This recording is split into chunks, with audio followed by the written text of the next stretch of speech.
Investment risk అనేది market ఒడిదుడుకులకు లోబడి ఉంటుంది. ఇన్వెస్ట్ చేసే ముందు అందుకు సంబంధించిన వివరాలను క్షుణ్ణంగా తెలుసుకున్నాకే పెట్టుబడులు పెట్టండి. ఈ కార్యక్రమం నిపుణులు, అనుభవజ్ఞుల సూచనలు, సలహాల మేరకు మాత్రమే నడుస్తుంది. మీ పెట్టుబడులకు ఏబిఎన్ ఆంధ్రజ్యోతి ఎటువంటి బాధ్యత వహించదు.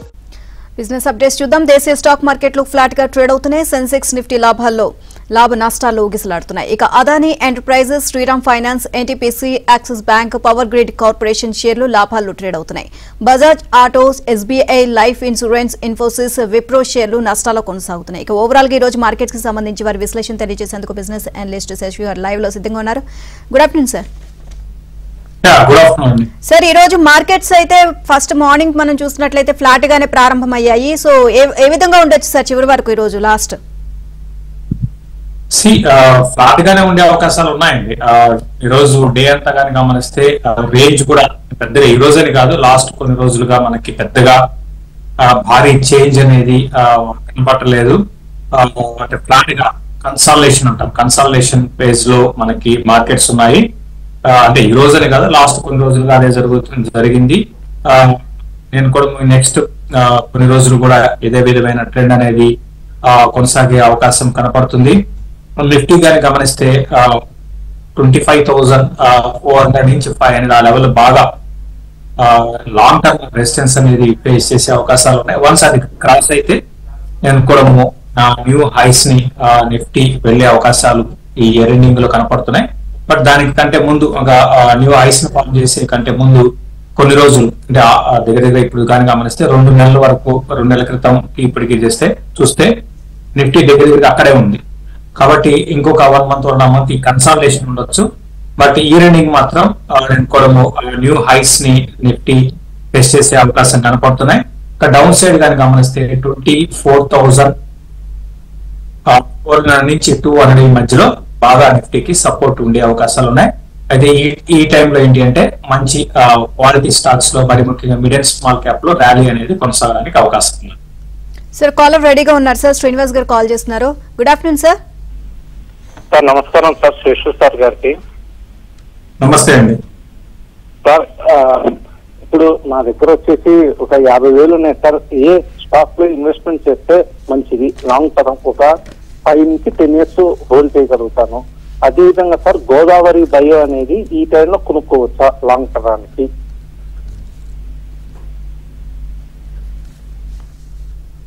గోదావరి పవర్ అండి మీరు అడిగింది? అవును సార్. రీసెంట్ గా లిస్ట్ అయింది సార్ ఒక ఈ మధ్య కాలంలో గోదావరి బయో. అదే విధంగా సార్ ఒక 50,000 ఉన్నాయి, దేంట్లో ఇన్వెస్ట్మెంట్ చేసుకుంటే లాంగ్ టర్మ్ కి బెస్ట్ ఒక 5 years ఉంచుకుంటాను. ఓకే అండి. సో ఫస్ట్ మీరు గోదావరి బయో రిఫరెన్స్ గురించి అడిగారు. వద్దండి, ప్రస్తుతానికి ఈ కంపెనీని రీసెంట్ లిస్టెడ్ అయిన గోదావరి బయో రిఫరెన్స్ ని మీరు అవాయిడ్ చేయడం బెటర్. అవాయిడ్ చేయండి. ఈ ట్రెండ్ డౌన్ ట్రెండ్ లో ఉంది, ఇంకా కొనసాగడానికి అవకాశం ఉంది. ప్రస్తుతానికి అయితే స్టాక్ ఇప్పట్లో మీరు కొనడానికి ప్రయత్నం చేయకండి. ఇక మీరు అడిగినట్టుగా ఇప్పుడు ఈ టైంలో దేంట్లో ఇన్వెస్ట్ చేయాలి అన్నట్టుగా అడిగారు. ఈ టైంలో చాలా కంపెనీస్ మనకి కొంచెం డిస్కౌంట్ ప్రైసెస్ లో దొరికే కంపెనీస్ కొన్ని ఉన్నాయండి. అటువంటి వాటిలో మీరు అదే విధంగా తర్వాత రీసెంట్ డేస్ లో మనం చూసాము గవర్నమెంట్ ఈ జిఎస్టీ రిఫార్మ్స్, అంటే జిఎస్టీ లో రిఫార్మ్స్ తీసుకొచ్చింది. సో అందులో భాగంగా ఏంటంటే కన్స్యూమర్ కి అనుకూలంగా స్పెండింగ్ కొన్ని వాటి మీద జిఎస్టీ తగ్గించడం, తద్వారా ఏంటంటే కొన్ని ఫర్ ఎగ్జాంపుల్ ఆటోమొబైల్ కొన్ని చాలా కార్ల రేట్లు తగ్గుతున్నాయి. సో ఈ విధంగా ఆటోమొబైల్ ఇండస్ట్రీకి ఒక పుష్ వచ్చినట్టు ఉంటుంది అనమాట. కాబట్టి కన్స్యూమర్ స్పెండింగ్ మీద, కన్స్యూమర్ స్పెండ్ చేసే అవకాశాలు ఎక్కువ ఉన్నాయి. కన్స్యూమర్ థీమ్ మీద మీరు ఇక్కడ నుంచి కొంత మీరు బెట్ చేయొచ్చు.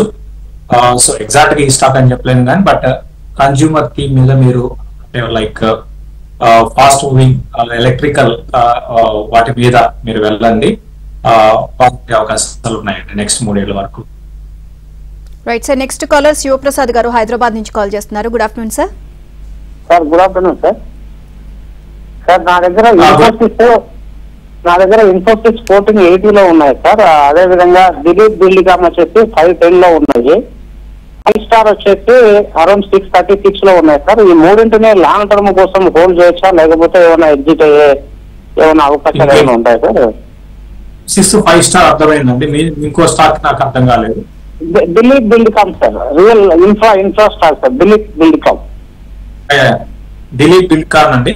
దిలీప్ బిల్డ్కాన్ గమనిస్తే ఇన్ఫ్రాలో చాలా స్ట్రాంగ్ గా మిగతా ఇన్ఫ్రా కంపెనీస్ అన్నిటికంటే ముందు వెళ్తున్న కంపెనీ. స్టాక్ ప్రైస్ పరంగా బాగుంది, చాలా స్టాక్ ఉంది. సో మీరు కంటిన్యూ చేసుకోండి. దిలీప్ బిల్డ్కాన్ మీరు కంటిన్యూ చేసుకోండి. ఇంకా 5 స్టార్ ఫైనాన్స్ ని కూడా మీరు యాడ్ చేసుకోండి. ఇంకా ఆల్రెడీ ఉన్నాయంటున్నారు, ఇంకా కొంత కూడా యాడ్ చేసుకోండి. అయితే ఇంకా ఇన్ఫోసిస్ విషయానికి వస్తే మీకు పదే నేను చెప్తూ ఉంటాను, ఈ రోజు కాదు, లాస్ట్ కొన్ని ఏళ్ళుగా చెప్తూనే ఉన్నాను. ఐటీ కంపెనీస్ లో ఉంటే మీరు ఎగ్జిట్ తీసుకోండి. ఎందుకంటే ఐటీ కంపెనీస్ మీరు చూసారు, కోవిడ్ టైంలో వచ్చిన పీక్ తర్వాత మళ్ళీ ఏ ఐటీ కంపెనీ మళ్ళీ ఆ రేటుకి రాలేదు, ఎదురుగా వచ్చినట్టు వచ్చి కిందకు వచ్చేసే తప్ప. కాబట్టి మీరు గుర్తు పెట్టుకోండి, ఇన్ఫోసిస్ కదా నాకు గ్యారంటీగా ఉంటుంది, అట్లా కాదండి. మన పరిస్థితులు తగ్గట్టుగా మారాలి. కాబట్టి ప్రస్తుతానికి ఇన్ఫోసిస్ లో మీరు ర్యాలీస్ లో ఎగ్జిట్ తీసుకోండి. నెక్స్ట్ కాలర్ లక్ష్మి గారు హైదరాబాద్ నుంచి కాల్ చేస్తున్నారు. గుడ్ ఆఫ్టర్నూన్ అండి. నమస్కారం అండి శేషు గారు. నమస్తే అండి. మీరు చెప్పేయండి, నేను సలహాలు పాటిస్తానండి. నేను చాలా మట్టుకి ఇది కొన్నాను. నేను ఈజీఎల్ ఏది కొన్నాను, నారాయణ వృధాలయ్య కొన్నాను. ఇంకొకటి చాలా చెప్పారు మీరు, కొన్ని కొన్నానండి. చాలా సలహాలు బాగుండి, మీరు ఇంకేదన్నా ఉంటే నాకు చెప్తే మంచిదండి నాకు. అందుకని నేను ఫోన్ చేశాను అంతే. సో ఇంకోటి ఏదైనా చెప్పడం అంటే ఒక ఇన్వెస్ట్మెంట్ పరంగానే మనం రోజుకి ఒక కంపెనీని మనం చెప్పడం ఈజీ కాదు. సో లాంగ్ టర్మ్ కోసం మీరు మనం చెప్పిన కంపెనీస్ లోనే కరెక్షన్స్ లో కొనుక్కోండి. అంటే ఫర్ ఎగ్జాంపుల్ జైడస్ చెప్పాము, జైడస్ వెల్నెస్ చెప్పాము. సో ఇప్పుడు మీరు కొనాలి అనుకుంటే జైడస్ వెల్నెస్ కన్నా జైడస్ వెల్నెస్ ఎప్పుడో చెప్పాము, బట్ ఈ మధ్య మళ్ళీ లైఫ్ టైం హైక్ వచ్చింది. జైడస్ లైఫ్ సైన్సెస్ ట్రై చేయండి, స్టిల్ పొటెన్షియల్ ఉంది. న్యూ హైస్ ని త్వరలోనే ఈ జైడస్ లైఫ్ సైన్సెస్ వెళ్లే అవకాశాలు కనపడుతున్నాయి. ఇయర్ కి ఒక 20% కైండ్ ఆఫ్ రిటర్న్స్ మనం ఇందులో ఎక్స్పెక్ట్ చేయొచ్చు. Right sir. సార్ మనం బంగారం ధరలు చూసినట్లయితే సార్ ఆల్ టైమ్ హైకి చేరిపోతున్నాయి. సో ఎక్కడా కూడా దిగడం లేదు. సో ఈ టారిఫ్ల వల్ల కూడా వీటి ధరలు భారీగా పెరుగుతున్నాయి అని చెప్పేసి అనుకోవచ్చు అంటారా? టారిఫ్ల వల్ల కూడా మార్కెట్స్ పైన ఎలాంటి ప్రభావం చూపిస్తూ ఉంది సార్ ఇప్పటి వరకు? గోల్డ్ మార్కెట్స్, గోల్డ్ గురించే మీరు అడుగుతున్నారు, స్టాక్ మార్కెట్స్ సార్? గోల్డ్ ధరలు గోల్డ్ గురించి అడుగుతున్నారా? Yeah sir. గోల్డ్ అనేది నాన్ స్టాప్ గా పెరగడం అనేది చూస్తున్నామండి. గోల్డ్ ఎక్కడ ఆగే సూచనలు అయితే ప్రస్తుతానికి కనపడలేదు. దీనికి తోడు వరల్డ్ వైడ్ గా కూడా ఏంటి అంటే కొంత అన్సర్టనిటీ అనేది కూడా ఉంది. కాబట్టి ఏంటంటే గోల్డ్ ఇప్పుడు ఇమీడియట్ గా భారీగా పడే అవకాశాలు అయితే చాలా తక్కువ ఉన్నాయండి. ఏమాత్రం పడినా కూడా కొన్ని రోజులు కింద ఉన్నట్టు అనిపించినా కూడా మళ్ళీ విత్ ఇన్ నో టైమ్ లో బౌన్స్ అయిపోతున్నాయి. కాబట్టి గోల్డ్ ర్యాలీ అనేది కొన్ని రోజులు కొనసాగడానికి అవకాశం ఉంది. And sir next caller Sai Kiran garu call చేస్తున్నారు మిర్యాలగూడ నుంచి. Good afternoon sir. నమస్తే మేడం. Good afternoon. నమస్తే sir. Mangaluru fertilizers and chemicals 270 లో ఉన్నాయి సార్, కొద్దిగా లాభంలో ఉన్నాము. అట్నే GOCL corporation, gulf oil corporation 410 లో ఉన్నాయి సార్, అది మైనస్ లో ఉంది, అసలు పెరగట్లేదు సార్, బాగా ఇదిగా ఉంది సార్. లాంగ్ టర్మ్ కోసం ఉంచుకుంటా సార్. లాంగ్ టర్మ్ అయినా సరే అండి. గల్ఫ్ ఆయిల్ ఎంతలో ఉన్నాయండి? 14 సార్. 1400. అది ఎంతలో ఉన్నాయండి? 14 సార్, 410 రూపాయలు ఉన్నాయి సార్. ఓకే. సో ఒకటేమో మెంగళూరు గురించి అడిగారు. జిఓసిఎల్ అయితే మీరు ఎగ్జిట్ తీసుకోనండి, బెటర్ అయినా టైం వేస్ట్ అయిపోతుంది. దీని గురించి చెప్పడానికి ఏం లేదు. ఇదేమి ఇన్వెస్ట్మెంట్ స్టాక్ అయితే అసలు కానే కాదు. సో జిఓసిఎల్ కార్పొరేషన్ మీరు ఎగ్జిట్ తీసుకోండి. మెంగళూరు రిఫైనరీస్ లో ప్రాఫిట్ లో ఉన్నామంటున్నారు. సో దాంట్లో ప్రాఫిట్ తీసేసుకోండి, దాన్ని కూడా ప్రాఫిట్ తీసుకోండి. 2 కంపెనీస్ నుంచి మీరు ప్రాఫిట్, దాంట్లో లాస్ లో ఉన్నారు, దాంట్లో ప్రాఫిట్ లో ఉన్నారు. కాబట్టి ర్యాలీస్ లో ఎగ్జిట్ అయిపోయి వేరే మంచి ఇన్వెస్ట్మెంట్ స్టాక్ కి మీరు చూడాలండి. ఇప్పుడు చెప్పిన స్టాక్స్ లో మధ్య మధ్యలో అప్పుడే ఎప్పుడన్నా స్పైక్స్ వస్తాయి. అందుకు మించి ఏంటంటే ఇన్వెస్ట్మెంట్ స్టాక్ కాదు. వన్స్ ట్రెండ్ రివర్స్ అయితే మళ్ళీ మన రేట్కి రావన్నమాట. సరే మంగళూరు కెమికల్స్ పర్లేదు అనుకోండి, పర్లేదు, మరి అంత బ్యాడ్ స్టాక్ అయితే కాదు. జిఓసిఎల్ మాత్రం మీరు ఖచ్చితంగా ఎగ్జిట్ తీసుకోవాలి. Right sir, next caller Bhaskar Reddy గారు కాల్ చేస్తున్నారు. Good afternoon sir. Good afternoon madam. Hello good afternoon sir, ఇది కన్నౌరియా కెమికల్స్. హలో చెప్పండి. హలో, కన్నౌరియా కెమికల్స్, బోర్డో కెమికల్స్ ఈ రేట్లో బై చేస్తారు సార్. హలో, వినబడిందండి.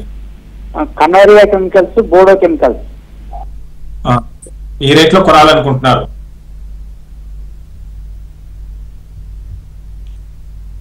నేనైతే రెండింటి మీద అంత పాజిటివ్ గా అయితే లేనండి. మీ ఇష్టం, మీరు కొనాలనుకుంటే మీ ఇష్టం, మీరు కొనుక్కోవచ్చు. రెండు స్టాక్స్ లో మీకు వద్దండి, ఇవన్నీ కూడా కన్వర్ట్ కెమికల్స్ అవాయిడ్ చేయండి, కంప్లీట్ గా అవాయిడ్ చేయండి. నేనైతే వద్దు అని చెప్తాను. బోడల్ కెమికల్స్ విషయం, బోడల్ పర్లేదు, కంపారిటివ్లీ కన్వర్యాతో కంపేర్ చేసుకుంటే బోడల్ పర్లేదు, బోడల్ కెమికల్స్ పర్లేదండి. బట్ ఇవన్నీ కూడా ఏంటంటే చాలా ఇఫెంట్ పర్స్ ఉంటాయండి. రెవెన్యూస్ పరంగా బాగానే ఉంది. ఇటువంటి కంపెనీస్ ఏంటంటే సడన్ గా, ఇప్పుడు కూడా ఒక్కోసారి ఏమవుతుందంటే సడన్ గా స్పైక్స్ వస్తాయి, 30%, 40% జంప్ వస్తుంది అనమాట. కాబట్టి వీటి గురించి మనం, ఇవి ఇన్వెస్ట్మెంట్ స్టాక్ అయితే కాదు. స్పెక్యులేషన్ పరంగా మీరు వెయిట్ బాగా టైమింగ్ తో కొని టైమింగ్ తో అంతే ఓకే, కానీ అది ఆ స్కిల్స్ మీ దగ్గర ఉంటే ఓకే. బట్ ఓవరాల్ గా చెప్పొచ్చేది అంటే రెండు స్టాక్స్ కి మీరు దూరంగా ఉండడం better. Right sir, next caller Rajasekhar garu call చేస్తున్నారండి. Good afternoon sir. Good afternoon madam. Good afternoon sir. Sir BHEL, Indian energy exchange, Varun beverages. Okay, చెప్పండి సార్. BHEL 254 లో తీసుకున్నాను, ఇండియన్ ఎనర్జీ ఎక్స్చేంజ్ 213 లో తీసుకున్నాను, వారెన్ బెవరేజెస్ 516 లో తీసుకున్నాను సార్. ఎగ్జిట్ కమ్మంటారా ఎట్లా? Varun beverages ని వదిలేయండి. లాంగ్ టర్మ్ కోసం మీరు వరుణ్ బెవరేజెస్ ని వదిలేసేయండి. ఇప్పుడు మనకి ఈ టైం బీయింగ్ మీకు నెక్స్ట్ ఒక 2-3 నెలల వరకు వీక్ గానే ఉండొచ్చు. మళ్ళీ నెక్స్ట్ ఇయర్ లో మనకి వరుణ్ బెవరేజెస్ లో మంచి ర్యాలీ మనం ఎక్స్పెక్ట్ చేయొచ్చు. లాంగ్ టర్మ్ ఉంటే వరుణ్ బెవరేజెస్ బాగానే ఉంటుందండి, కంటిన్యూ చేసుకోండి. ఇంకో స్టాక్ ఏమన్నారు మీరు? వరుణ్ బెవరేజెస్, ఇంకోటండి. Okay, next caller sir Shivaji garu Siddipet నుంచి కాల్ చేస్తున్నారు. Good afternoon sir. Good afternoon madam. Sir, Avanti సీట్ ఒకటి, సునా వైన్స్ ఎంటర్ కావచ్చు అండి ఇప్పుడు లాంగ్ టర్మ్ కోసం 1 year, 1 or 2 అంటే లాంగ్ టర్మ్ అంటే 1 year అని కాదండి. మీరు లాంగ్ టర్మ్ అంటే దగ్గరగా ఇప్పుడు సులా గమనిస్తే వాళ్ళకి ఇంతవరకు లాస్ట్ ఒక 1.5 year గా రెవెన్యూస్ లో టాప్ లైన్ గ్రోత్ కనపడలేదు. సో వన్స్ అది టాప్ లైన్ గ్రోత్ కనపడితేనే మనకి అందులో ర్యాలీ ఉంటుంది. అంటే లాస్ట్ ఫ్యూ డేస్ కొంచెం పెరిగింది. అందుకనేంటంటే మీరు ఇటువంటి కంపెనీస్ ఏంటంటే మీ దృష్టి 4 ఏళ్ళు అట్లా పెట్టుకోగలిగితే మీరు సులాని కొనుక్కోండి, లాంగ్ టర్మ్ కొనుక్కోవచ్చు.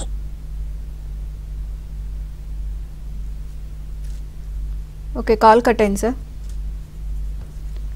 నెక్స్ట్ కాలర్ శ్రీనివాసరావు గారు కాల్ చేస్తున్నారు. Good afternoon sir. నమస్తే అండి. గుడ్ ఆఫ్టర్నూన్ శేషు గారు. మరి స్టైర్లిక్స్ STIRELX ఇప్పుడు ఈ రేట్లో తీసుకోవచ్చు అంటారా? అట్లాగే BSE ఏమన్నారండి? స్టైర్లిక్స్ STIRELX ఏంటి చెప్పండి. అది BSE ఈ రేట్లో తీసుకోవచ్చు అంటారా? అంటారా ఈ రేట్లు? ఓకే, ABS కంపెనీ అండి. ఇంతకు పేరు మారింది, స్టైర్నెక్స్ ఐరన్ ఉండేది, పేరు మారింది. ప్రస్తుతానికి అయితే మీరు ట్రై చేయొచ్చండి. స్టైరెక్స్ కంపెనీని మీరు కొనుక్కోవచ్చు, కరెక్షన్స్ లో కొనుక్కోండి. BSE విషయానికి వస్తే BSE ఇమీడియట్ గా BSE లో మనకి భారీ ర్యాలీ అయితే ఉండదండి. మీరు చూస్తుంటే BSE చిన్నగా కిందకు వస్తుంది. ఈవెన్ 2000 కూడా బ్రేక్ అయ్యే అవకాశాలు ఉన్నాయి. బిలో 2000 కి స్టాక్ రావచ్చు. కాబట్టి కొనుక్కునే టైం ఇప్పుడే కాదు, ఇంకా కొంత స్టాక్ లో కరెక్షన్ అనేది మనం ఎక్స్పెక్ట్ చేయొచ్చు. బిలో 2000 కి వచ్చినప్పుడు మీరు BSE ని అక్యుములేషన్ స్టార్ట్ చేయండి, కొనడం స్టార్ట్ చేయండి. Right sir. Next caller Uday Shankar గారు ఒడిశా నుంచి కాల్ చేస్తున్నారు. Good afternoon sir. నమస్తే మేడం. నమస్తే శేషు సార్. సార్ స్టాక్స్ గురించి చెప్పండి sir. MosChip technology and Taj GVK hotels at current market price లో తీసుకోవచ్చా? తాజ్ జీవికేనా అండి? తాజ్ జీవికే ఒకటి MosChip technology. Okay okay okay. Taj GVK MosChip technologies రెండు కూడా మంచి స్పెక్యులేషన్ స్టాక్స్ మీరు అడిగారు. రెండు కూడా హైలీ స్పెక్యులేటెడ్. మాసిక్ ఇప్పుడే స్టార్ట్ అయింది పెరగడము. ఇప్పుడు మిడ్ అండ్ స్మాల్ క్యాప్ లో ఒక ర్యాలీ అనేది మనం చూస్తున్నాము. అంటే లాస్ట్ కొన్ని రోజులుగా మార్కెట్ ఈ కన్సాలిడేషన్ లో ఉన్నప్పుడు ఏమవుతుందంటే మిడ్ అండ్ స్మాల్ క్యాప్ లో ర్యాలీ ఉంటుంది. నేను కూడా మాసిక్ అయితే మీరు ఎగ్జిట్ అవుతే ట్రేడింగ్ పరంగా చెప్తున్నాను, కొనేసి మీరు వదిలేసే స్టాక్ కాదు. ఇప్పుడు అప్రెండ్ లో ఉంది, స్టార్ట్ అయింది కాబట్టి స్లోగా 300 కి వెళ్ళొచ్చేమో అనిపిస్తుంది. కాబట్టి ఆ పాయింట్ లో మీరు అంటే ఆ కాంటెస్ట్ లో అంటే ఎగ్జిట్ తీసుకునే పాయింట్ లో మీరు కొనుక్కొని ఎగ్జిట్ తీసుకోండి. ఇన్వెస్ట్మెంట్ కి అయితే నేను చెప్పను మాస్టిక్, ఎందుకంటే చాలా ఈఫెంట్ బర్డ్స్ ఉన్నాయి. ఎగ్జిట్ కాకపోతే మళ్ళీ కొన్నేళ్ల పాటు మళ్ళీ కిందకు వచ్చేస్తుంది, తర్వాత మీరు ఎగ్జిట్ కాలేరు అనమాట. కాబట్టి ఎగ్జిట్ స్ట్రాటజీ మీ దగ్గర ఉంటే తీసుకోండి మాస్టిక్. ఇక తాజ్ జీవికు అంతేనండి, ఇది కూడా పెద్ద ఏమి దీనికన్నా మీకు మంచి హోటల్స్ లో దీనికన్నా మంచి ఉన్నాయి. బట్ తాజ్ జీవికే కూడా మీరు ఓకేనండి, తీసుకోవచ్చు. ఇదైతే కంటిన్యూ చేయండి, తాజ్ జీవికే కంటిన్యూ చేయండి. మీరు అడిగారు కాబట్టి కంటిన్యూ చేయమంటున్నాను. బట్ హోటల్లో దీనికన్నా కొంచెం గ్రోత్ అన్న వాటి వైపు ఉంటే మీకు ఆల్రెడీ మనం 11 చెప్పాము గతంలో 120, ఆ టైంలో ఇప్పుడు 170కి వచ్చింది, పెరిగిపోయినాయి అనుకోండి. సో ఇది తాజ్ జీవికి కూడా ఓకేనండి, మీరు తీసుకోవచ్చు. Right sir. Next caller Hanuman Singh garu call చేస్తున్నారు ఖమ్మం నుంచి. Good afternoon sir. Good afternoon sir. Sir OFSS ఒకటి తెగా ఇండస్ట్రీస్ కొనుక్కోవచ్చు అండి ఇప్పుడు రేట్లో? ఓఎఫ్ఎఫ్ఎస్ ఒక తర్వాత తెగా ఇండస్ట్రీస్. తెగా ఇండస్ట్రీస్ అంతే కదండి? అవునండి, తెగా ఇండస్ట్రీస్ నాకు కొనుక్కోవచ్చా ఇప్పుడు రేట్లో? ఓఎఫ్ఎఫ్ఎస్ ప్రోడక్ట్ బేస్డ్ కంపెనీ అండి, మిగతా వాటితో కాదు. తీసుకోవచ్చు అండి. బాగా డౌన్ ట్రెండ్ లో ఉండి ఇప్పుడే కొంచెం అప్ ట్రెండ్ వచ్చి చాలా స్లోగా ఉంటుందండి, అది మీరు గుర్తుపెట్టుకోండి. ఓఎఫ్ఎస్ఎస్ కొంచెం డివిడెండ్ కూడా ఇస్తుంది, చాలా స్లోగా ఉంటుంది, మీరు అదే గుర్తుపెట్టుకోండి. పెద్ద అద్భుతాలు అయితే ఓఎఫ్ఎస్ఎస్ లో మనకు కనపడు, బట్ ఒక డీసెంట్ రిటర్న్స్ కోసం ట్రై చేయొచ్చు. ప్లస్ ఎంతో కొంత డివిడెంట్, ప్రైవేట్ వాటిలో డివిడెంట్ కంపెనీస్ తక్కువ ఉంటాయి, అంటే డివిడెంట్ ఎక్కువ ఏం లేదు. ఈల్డ్ కానీ గమనిస్తే 2.3% ఉంది, అంతకు మించి పెద్దగా లేదు. ఇక తెగా ఇండస్ట్రీస్ గురించి అడిగారు.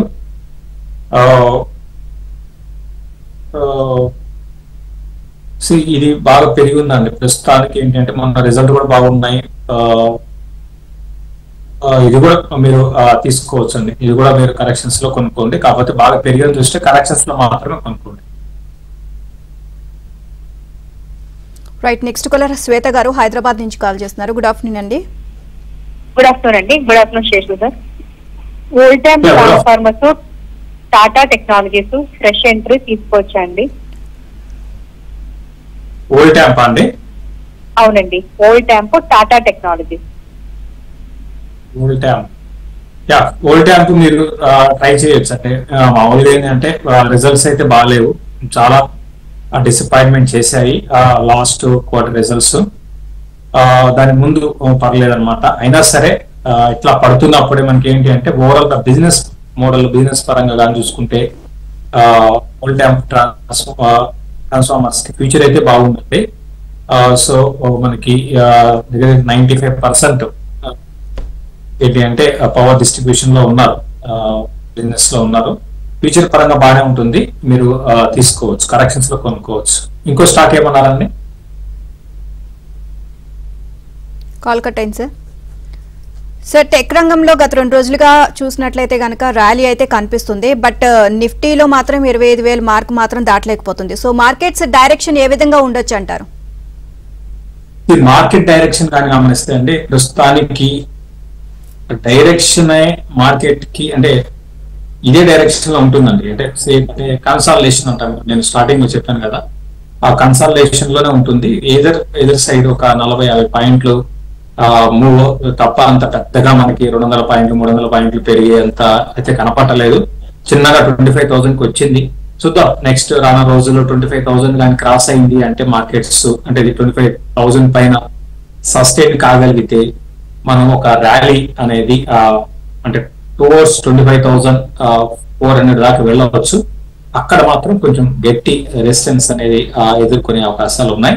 బట్ అదంతా జరుగుతుందంటే నెక్స్ట్ మళ్ళీ నేను కూడా మళ్ళీ నెక్స్ట్ 2-3 రోజులు మళ్ళీ కొంచెం 25,000 బిలోకి రావడం, ఇదే రేంజ్ లో ఒక 400-500 పాయింట్ రేంజ్ ఉంటుందని, అంతకు మించి నిఫ్టీలో పెద్ద ఎక్స్పెక్టేషన్స్ అయితే నాకైతే లేవు ఇప్పుడైతే.